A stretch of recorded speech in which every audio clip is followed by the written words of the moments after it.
سلامونه وخت مو پخیر. نن شنبه د قوس یا لیندۍ دریمه او د نومبر 23مه نیټه ده.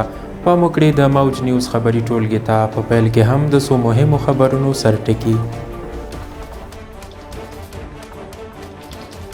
افغان میرمنې د دوحې تړون لغوه کېدو غوښتنه کوي. اوچا د روغتیايي کارکوونکو پر وړاندې له تاوتریخوالي شکایت کوي.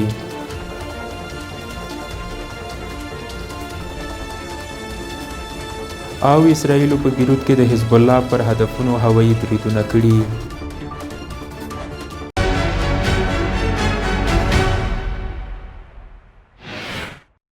اوس هم بشپړ خبرونه. زه وحید الله توحیدي یم. یو شمېر افغان میرمنو د امریکا له ولسمشر غوښتنې کړي. یو شمېر افغان معترضو میرمنو د امریکا نوي منتخب ولسمشر ته په پرانیستي لیک کې د دوحې تړون لغوه کېدل غوښتنه کړې ده. دوی ویلي چې یاد تړون نه یوازې افغانستان ته د ښځو د کار او ژوند په برخه کې ګټه نه ده کړې، بلکې ښه پایلې نه دي لرلي، لکه د ښځو ستونزې، د دوحې بشري حقونه او د کډوالو ستونزې. لیک د اسلامي امارت د کړنو نړیوالو اغیزو ته هم اشاره کړې او د تړون دوام د جرمونو د زیاتېدو سبب بللی دی. دا په داسې حال کې ده چې اسلامي امارت بار بار د داسې څرګندونو په اړه ویلي دي چې په افغانستان کې له بل هر وخت د ښځو لپاره د ژوند ښه شرایط برابر دي او د دوی حقونه خوندي دي.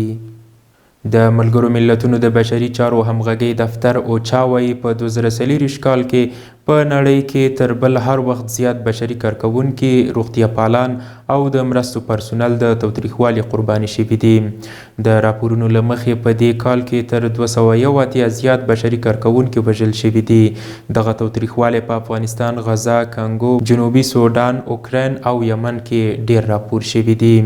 په افغانستان کې بیا اسلامي امارت له نړیوالو روغتیايي ادارو سره همکاري کوي او ډیری وخت له دوی سره د همغږۍ د غونډو ریپورټونه خپریږي. د ریاست الوزرا اقتصادي مرستیال ملا عبدالغني برادر یو ځل بیا د مسؤلینو په یوه غونډه کې سپارښتنه کړې چې د اوبو په مصرف کولو کې د احتیاط وکړي. په افغانستان کې د وچکالۍ او اوبو د سطحې ټیټېدو له امله اسلامي امارت او نړیوالو سازمانونو هم اندېښنې ښودلې دي. ښاغلي برادر په دغه غونډه کې د اوبو ارزښت ته په اشارې وویل. د اوبو اهمیت او اړتیا ته په اشارې الله تعالی انسانانو ته لارښوونه کړې چې اوبه په احتیاط مصرف کړي او په دې توګه باید موږ په ځانګړي ډول خپل اسلامي مکلفیت ترسره کړو. اقتصادي مرستیال په اوس وخت کې له نړۍ سره د اقتصادي سیالۍ لپاره د اوبو مدیریت یو لوی ملي مسؤلیت یاد کړ او زیاته یې کړه له نړۍ سره د سیالۍ او اقتصادي ودې لپاره د اوبو غوره مدیریت په اوسني عصر کې اړینه او ملي مسؤلیت ګڼل کیږي. نوموړي وویل اقلیمي بدلونونو، د اوبو ککړتیا کچې لوړېدو، د انسانانو د اړتیاو زیاتېدل او د بېځایه او زیات مصرف له امله نن ورځ په نړۍ کې د اوبو د کمښت ستونزه ورځ تر بلې جدي کېدو خواته روانه ده چې دې چارې د هیوادونو ترمنځ خپلمنځي او نړیوالې سیاسي او اقتصادي اړیکې اغیزمنې کړي دي. مولوي نجیب الله حقانی په چین کې د ټکنالوژۍ نندارتون څخه لیدنه کړې. مولوي نجیب الله حقانی دغه هیواد ته د خپل سفر په ترڅ کې د ټکنالوژۍ نندارتون له بیلابیلو برخو څخه لیدنه کړې ده. د یاد وزارت ویان عنایت الله لکوزي په خپل ایکس پاڼه لیکلي چې د افغانستان د مخابراتو او معلوماتي ټکنالوژي سرپرست او ورسره مل پلاوي چې په چین هیواد کې د انټرنیټ په نړیوال کنفرانس کې ګډون کړی وو. د کنفرانس په درېیمه ورځ د ټکنالوژي اړوند نندارتون څخه هم لیدنه کړې ده. د الکوزي په خبره ده دغه نندارتون څخه د لیدنې پر مهال نوموړي ته د کوربه هیواد د مسؤلینو له لوري د اړوند وسایلو، تجهیزاتو او ټکنالوژي اړوند وسایلو په اړه معلومات ورکړل شول. په یاد کنفرانس کې د مخابراتو او معلوماتي ټکنالوژي سرپرست په اوسني عصر کې د ټکنالوژي پر ارزښت، د ټکنالوژي او زیربناوو ته د لاسرسي په موخه د پرمختللو هیوادونو په همکارۍ د مصنوعي ځیرکتیا پر سالمې ګټې اخیستنې او د وروسته پاتې هیوادونو د ډیجیټل انزوایي حالت څخه پر وتلو ټینګار کړی دی. د یادونې وړ ده چې د انټرنیټ نړیوال کنفرانس د چین په وژن ښار کې د روان 2024 میلادي کال د روانې نومبر میاشتې په 19مه نیټه پیل او د همدې میاشتې تر 22مې نیټې دوام وکړ. فاریاب کې د دوو بیلابیلو ترافیکي پیښو له امله 14 تنو ته مرګ ژوبله اوښتې. د فاریاب ولایت د اطلاعات او کلتور ریاست مسؤلین وایي چې جوزجان ولایت ته پر لویه لاره او همدارنګه پښتونکوټ نومي ولسوالۍ مربوطاتو کې پرون جمعه د دوو بیلابیلو ترافیکي پیښو له امله 15 تنه مړه او 9 نور ټپیان شوي دي. د مسؤلینو په وینا چې د پیښې ټپیان د درملنې په موخه ولایتي او د سیمې روغتونونو ته انتقال شوي دي. د تیرې یوې اونۍ په لړ کې سلګونه افغان کډوال هیواد ته راستانه شوي. د کډوالو او بیرته راستنېدونکو چارو وزارت مسؤلین وایي د تیرې یوې اونۍ په لړ کې د تیر لړم میاشتې د 25مې څخه د روانې قوس میاشتې تر 2مې نیټې پورې د ایران او پاکستان څخه 372 کورنۍ هیواد ته راستنې شوي دي. په یادو کورنیو کې ځینې په خپله خوښه او ګڼ شمېر نور یې په جبري ډول له دغه هیوادونو څخه ویستل شوي او هیواد ته راستانه شوي دي.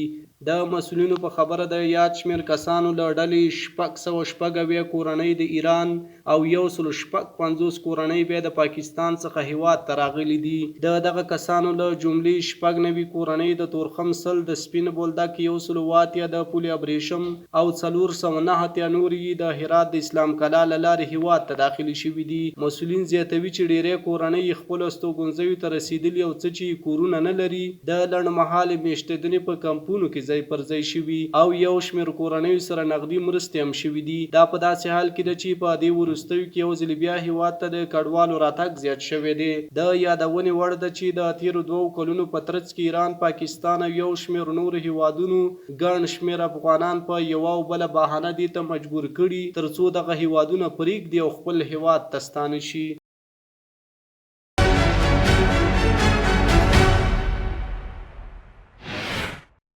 بیا هم ښه راغلاست. اوس هم پام وکړئ یو څو بهرنیو خبرونو ته.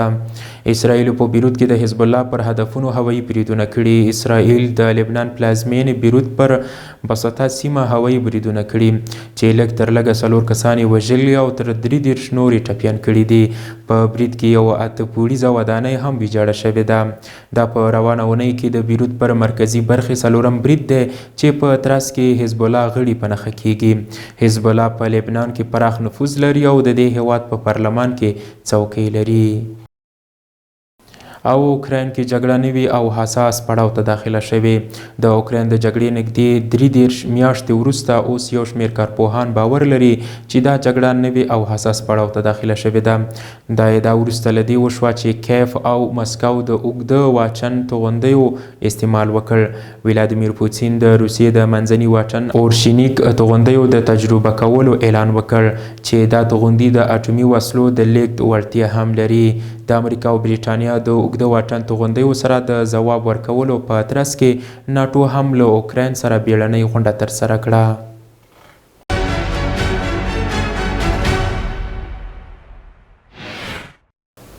او وروستی خبر مو هم د سپورت له ډګره.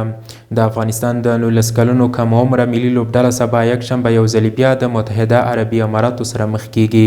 د دواړو لوبډلو ترمنځ به دغه سیالي سبا یکشنبه د روانې نومبر میاشتې په 24مه نیټه د افغانستان پر وخت سهار 10 بجې پیل شي. افغان لوبډلې په یاده لوبلړۍ کې ټولې 3 لوبې ترسره کړي چې 2 یې ګټلي او 1 یې بایللې ده. د موج نیوز درنو کتونکو دا و د دې مهال مهم او وروستي خبرونه. تر بیا ښه وخت ولرئ.